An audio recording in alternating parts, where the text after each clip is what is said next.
Good morning, everybody, and welcome to the Daily Energy Markets podcast. It is May 15th, and we have Brent crude oil trading down sharply this morning in Asian trade, down about 2.5%, below $65 a barrel after the big climb of the last 4 or 5 sessions with the euphoria of Donald Trump's visit to the Gulf. As well as the deal, obviously, which between China and the US, the sort of pullback from the cliff edge of trade war to one that seems a bit more like a trade scuffle. So Brent down at 64.46, a few bucks back. We've got WTI. And the momentum down today seems to be on the back of the mood music around Iran-US nuclear talks, the somewhat positive sounds from Trump in Saudi Arabia earlier in the week, and then replies from Iran in the last 24 hours indicating that they would be, signaling more reception to this idea of a détente with the US. Let's kick off this morning with Rachel Ziemba, Adjunct Fellow, Center for a New American Security, Senior Advisor at Horizon Engage. Rachel, in the scope of New American Security, which of the three sort of live fires, if you like, although Iran is not really a live fire, although there is proxy skirmishes still going on. But between the talks for Ukraine, Russia taking place in Turkey, the Israeli slaughter in Gaza, or the Iran-US nuclear talks, of all of those three, all sort of having their own destabilizing effects on the world, and Trump and the Trump administration sort of at the center of all of them, which do you think they're most likely to resolve first? I feel like it changes every week. Though, look, it does seem like things are moving a little more with Iran. I'm still skeptical we get to a final settlement everyone agrees to, but I do think there's a little more openness. You're right, Sean, that there are players meeting in Turkey. It doesn't seem to me that Russia is willing to play ball, despite the fact that there's sort of threats of more sanctions from the U.S. They don't see that as credible. They seem to be wanting to gain more on the battlefield. Where Gaza is concerned, let's see how the rest of the president's trip goes. But I think that attention has sort of moved away. I do think for a couple of these stories, one of the things has been there's been a quiet, maybe not so quiet, move away for the U.S. away from just sort of supporting Israeli positions. That is a shift. And then just more generally, as you said in the opening, all this is happening in the backdrop of a trade environment, a global trade environment still quite uncertain. There was a truce there, but from a corporate perspective, these are 90-day extensions. There's a lot of uncertainty about trade and investment and a lot of volatility there. And I don't think that's great for those planning in the oil markets either. So I think so maybe we see some moves on Iran. I'm still waiting to see the details of this, groundbreaking announcement on Syria, which I think is moving in the right direction. But overall, I think it's an environment difficult to plan on the macroeconomic side, and that's going to be challenging for the oil and gas markets. Let's welcome Toby Illes, Chief Economist at Jadwa Investment, which is a research and investment house in Saudi Arabia. Toby, I'd welcome, given obviously the big story this week, President Trump visiting Saudi Arabia and then Qatar, and today now due here where I am in the UAE. One thing that stood out to me was, for the first time in a very pronounced way, it seems Trump has put a very transactional approach to foreign policy and to security all over the world. Europe has woken up to that very soberly in recent months. To what extent does Trump's transactional approach to foreign policy alter Saudi Arabia's calculation, and particularly on oil production strategy, this recent increase that we are seeing among Saudi and other OPEC members? It seems rather counterintuitive for them to be increasing supply into a weak global demand outlook. So there's a lot of speculation that there's other reasons for that oil production strategy and its role in within OPEC plus. The intersection between that and this sort of Trump transactional approach to foreign policy. I'd welcome your insights on that. Thanks, Sean. Thanks for having me on. Yeah, well, it is sort of a fascinating conundrum. I think it is important, though. I mean, the politics is obviously a story everyone can focus on. I do think it's important to look at the fundamentals and also look at it through those lens to try to understand OPEC's thinking. And so I think you've got four things that they're thinking about. One is the internal compliance issue. And that's been something that built during 2024. So if you look at OPEC communiques from last year, almost every other one is about compensation cuts. And this is from, April, May last year, predates Trump. So I think this is an issue. It's a sort of periodic free rider problem that OPEC has. And given that decision from Saudi, and given obviously the fiscal deficit that Saudi Arabia is facing this year and last year, it has to be said, what's their ability to endure a sort of a low $60 Brent, given the fiscal outlook? Is it just basically borrow, baby, borrow? Well, they have a lot of fiscal space. I mean, the government's fiscal positions coming into this is pretty strong, right? So we've got debt to GDP last year was 26% following the GDP revisions. They're also asset rich, so lots of deposits. So they have room to borrow, and they have been borrowing, and that will remain a key strategy for the second half of the year for sure. At the same time, the budget actually pencils in spending cuts. So they kind of saw a bit of lower oil revenue coming, especially because of the Aramco special dividend going away. So there's sort of some planning going on for this. So I think there's a mixture of pulling back on spending a bit, borrowing a bit. And I think the kind of then the next question, I guess, is, what impact does that have? But yeah, to answer this question, well, certainly what you're saying is that, Toby, that Saudi Arabia has an ability to endure this current strategy, a $60 oil price, even though even the IMF, I think, said earlier in the year that Saudi Arabia's fiscal break-even budget was more closer to 90. So at 60, you're down by a third, but that's not a problem for Saudi Arabia. Yeah, I think the fiscal break-even thing can be a bit, you've got to be careful how you interpret it, because they don't need to run a balanced budget, especially in this kind of growth phase, right? So investment's important for them so that they can weather this. And so we should think of Saudi Arabia like a growth stock. It's kind of, Amazon 20 years ago. Well, it's a structural reform stock. I think that's the key thing. So I think beyond the cyclical story, what's really going on is this big structural sort of picture that we've been focusing on in the news, obviously with the Trump visit, but all the other things driving the non-oil economy, they remain in play. So, this year you'll see tourism activity assets opening up, logistics, aviation, localization of manufacturing, housing supply is desperately needed. So there's all sorts of, other structural drivers that are going to support the economy, even as the cyclical is a bit more challenging. Russell Robertson, Chief Commercial Officer at Gulf Mercantile Exchange out there in Singapore today. Russell, your thoughts on how China, Saudi Arabia's biggest customer for its crude oil, even if it's selling less of it, but now looking to increase its supply.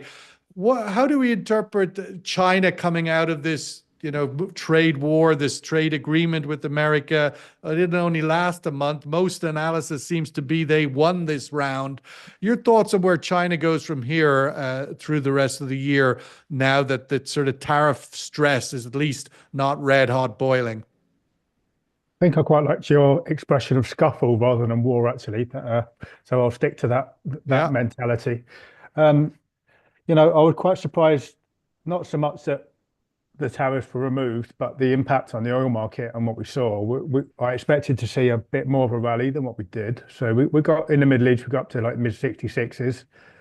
I expected to see a little bit more than that, but today we've lost that premium already. You mean a little bit more of a premium from the China-US stepping back? Yeah, I thought we might get closer to 70 because that is quite a significant change I mean, we were from 125% to 10. So that's a significant difference. And that stops any concept of the idea that zero trade will happen. We're now back into territory where trade can be open. The slight difference when you look at the oil market and what's going on in China is very much transitioning away from the traditional refining capacity and moving more into like a petchem type thing, building more into manufacturing of your everyday goods, plastics and fibers and things like that, which actually is still bullish for oil demand. So I think you need to take into concept that. There's also the concept of things like, I think it's called ethylene and propylene are the two major petchems that are required for plastic and fibers. China's recently just announced that they are producing more of those than Europe, Japan, and Korea together combined. So they really are transitioning quite significantly into that. The EV story is something slightly different. The other thing, just to add on the US, China tariff discussion is LPG and how that impacts it, and naphtha as well is also very important. They were very significantly purchased from the US, I mean, in big numbers, and I think it was some people called 80 to 100% sometimes were just US exports coming into China. Even with the tariff reduction, I suspect that confidence in that trade flow has been disrupted quite significantly, and I would suspect to see that becoming a bit more of a transition for the Chinese. Just to give you a number, as of last year, growth in the last 3 years for naphtha and LPG into China was 1.7 million barrels a day. So it's quite a significant amount. So long story short, I still think China's bullish. Growth is still happening. It might not be as big as it was before, but it's still growing. And there's still demand. Rachel, I wanted to get your thoughts on the, I mean, speaking of China and the bigger picture of the three geopolitical crises that I mentioned to you in the earlier question.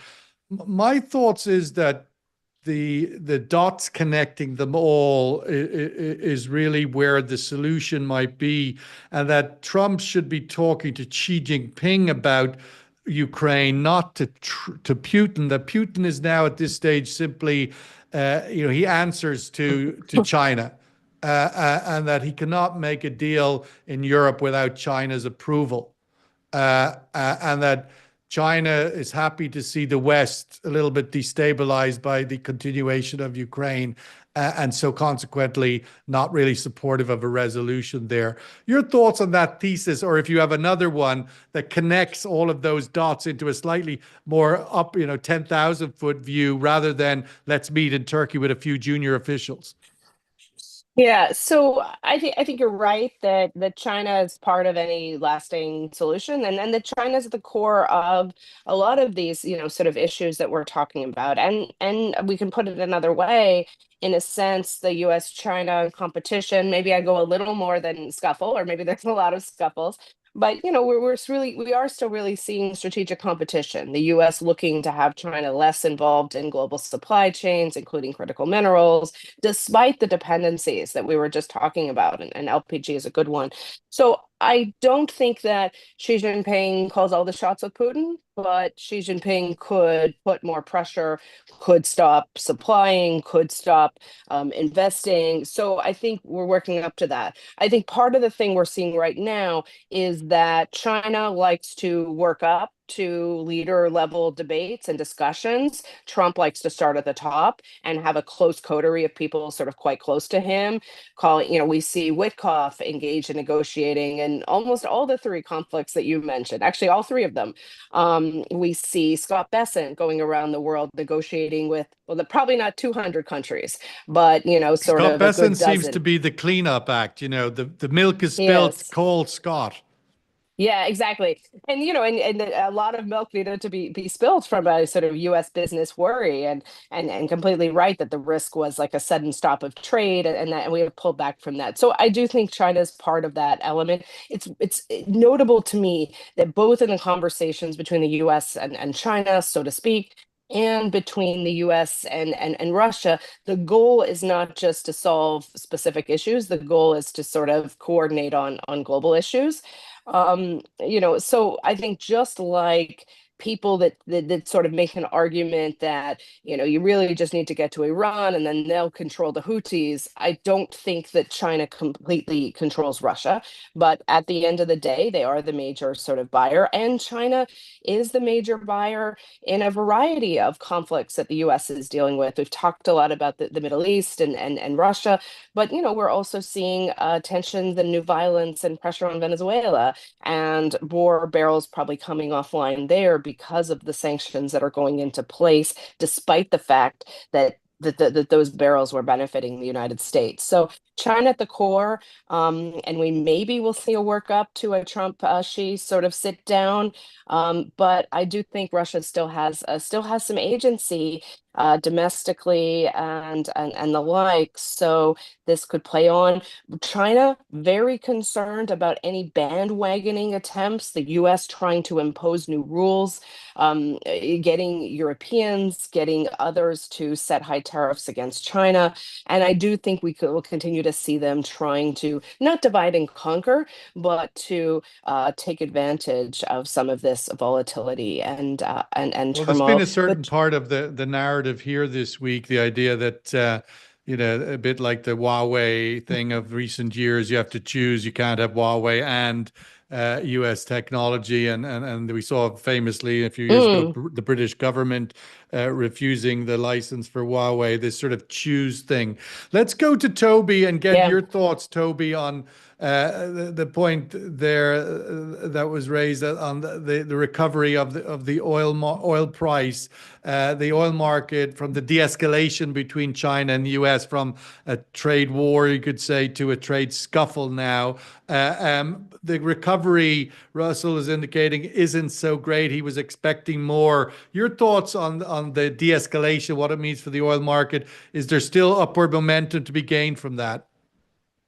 I mean, it clearly had a big impact, but I think, maybe to Russell's point, I think there's still this sort of question of, how much supply is coming to the market and sort of what the demand is. So the de-escalation clearly helps the demand picture, but I think we'd still expect that demand growth is weaker than last year, so still less than sort of 1 million barrels a day, whereas supply looks like it will be bigger than that, especially with the OPEC plus increases. So in some ways, I think, having it still sort of mid-60s wasn't too surprising. And I guess from here... Well, it had come off from around 75 before the Liberation Day, or April 2nd anyway, when the big sort of Trump trade war was announced. And so we haven't clawed much. We have clawed a few dollars back, but not back to 75, obviously. And I think also, I mean, if you look at the US effective tariff rate, I mean, despite this good news, if you compare now with before Liberation Day, we're still in a worse position, right, in terms of global trade. So, US effective tariff rate on the rest of the world, maybe we're talking 15% now. But at the height of this kind of uncertainty, we could have been looking at 25% if you include sector specific. So we've had a climb down, but we're still a long way higher. It's the highest rate since the 1930s.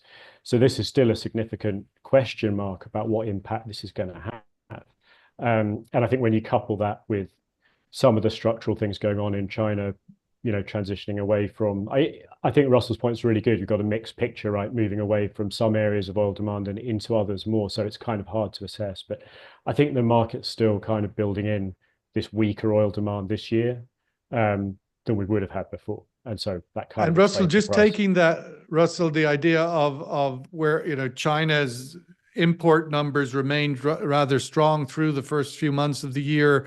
The impact from the last month, of course, is still to come ashore, both in America and in China.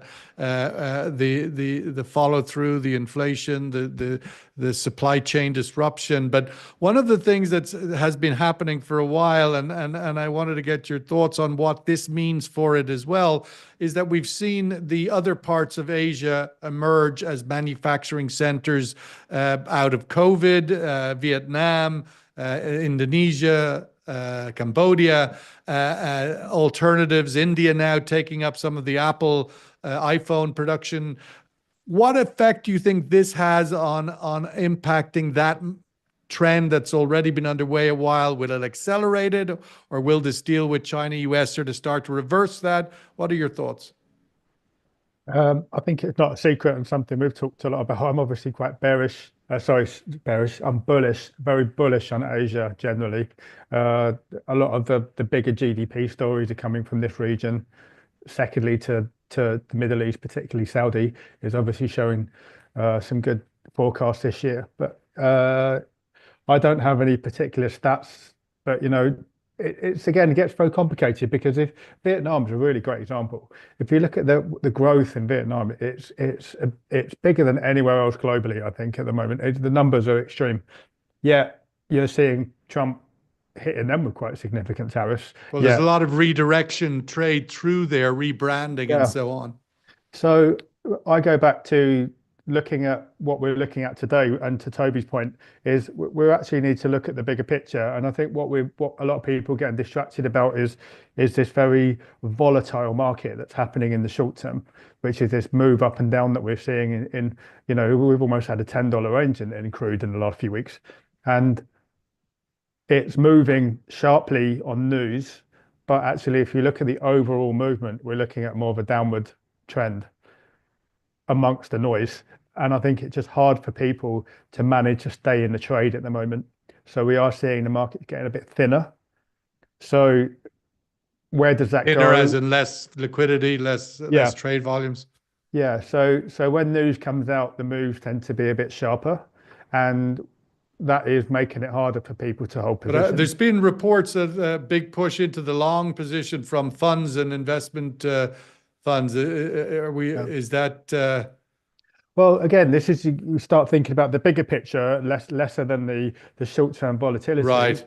And the curve is steepened, right? So the sort of long position for a fund that you start playing down the curve does make sense at this point.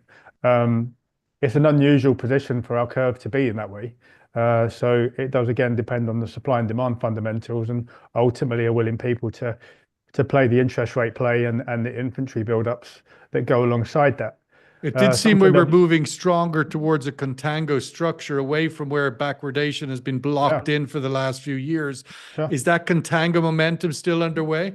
Yeah, for sure. The front end still need to probably reduce, I would say, to give it a true contango. It looks a bit like a swoosh or the Nike tick at the moment. So it's not a perfect contango in any means. But if things keep moving the way they do, I suspect that we will probably see more of that, and OPEC will be quite a significant part of the way that contango builds out over time. If they start pushing more barrels out, then the front end is going to have to probably reduce a little bit. Let's go to the survey question and get some views. Sort of the opening question I had with Rachel: which geopolitical crisis is most likely to resolve first? Iran-US nuclear deal, Russia-Ukraine peace, Israel end war in Gaza, or none of the above this year? None will happen this year. Which of these four do you think is most likely? It's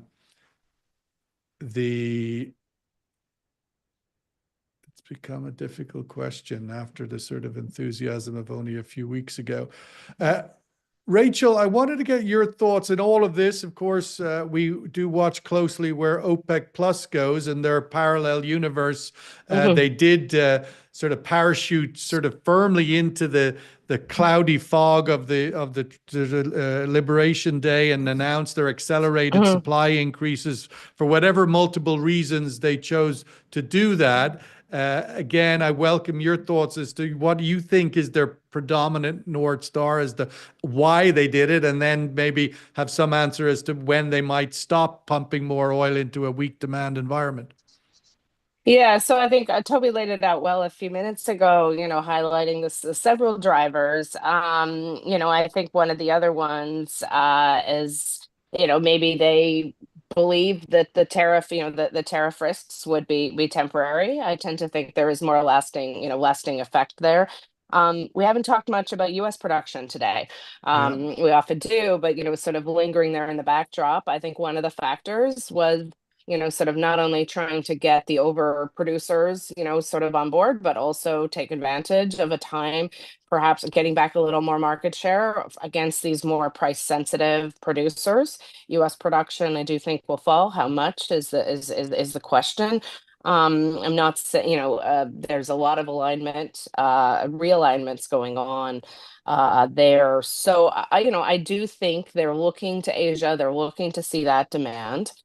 They're seeing domestically. When might they stop?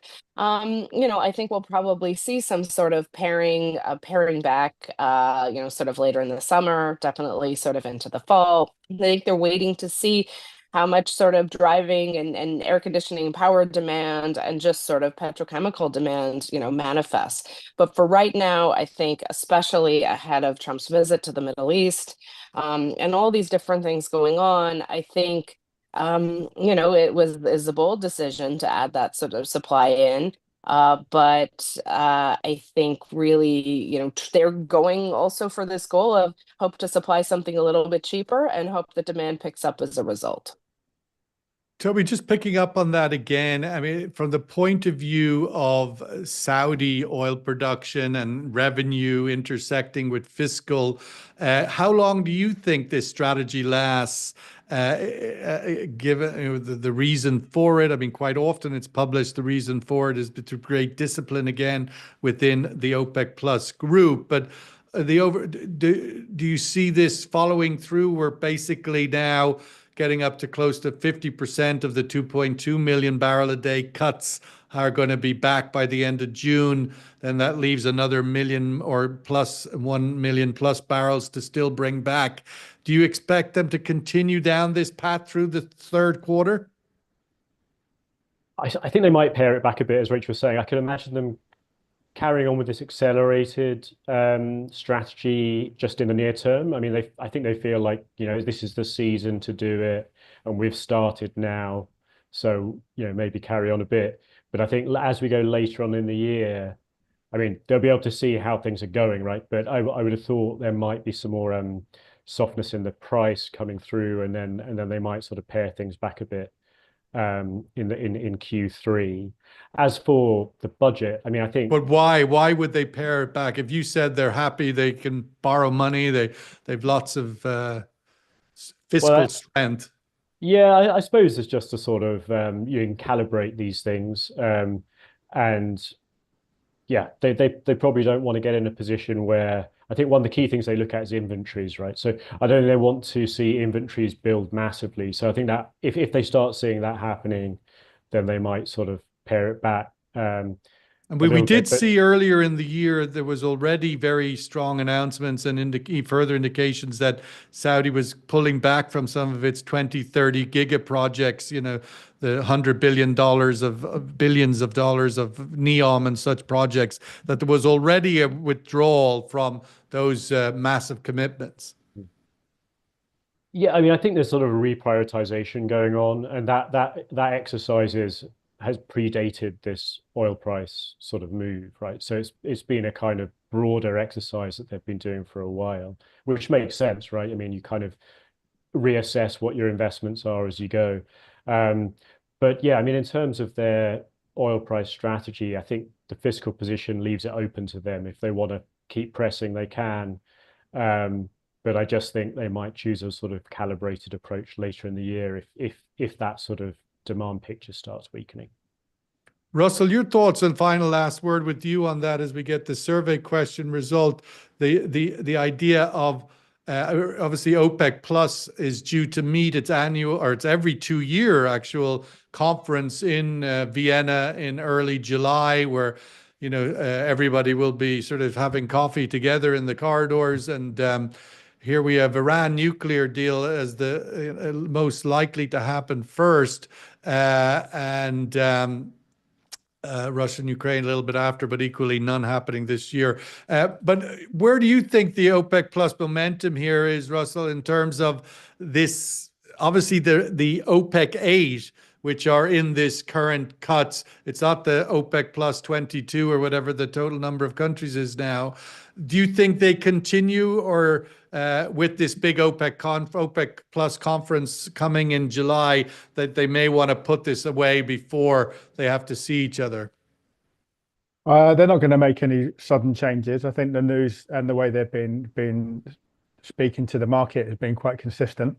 So I don't think there's going to be any change in strategy. I'm not sure. I mean, this has been quite a shock, a bit like the tariffs were a lot more than people thought. They had laid out in granular detail 6-8 months ago that it would be this little bit this month and this little bit this month and and then they suddenly went wham, 3 months. So it's not consistent. Sorry, I can't let you get away with that.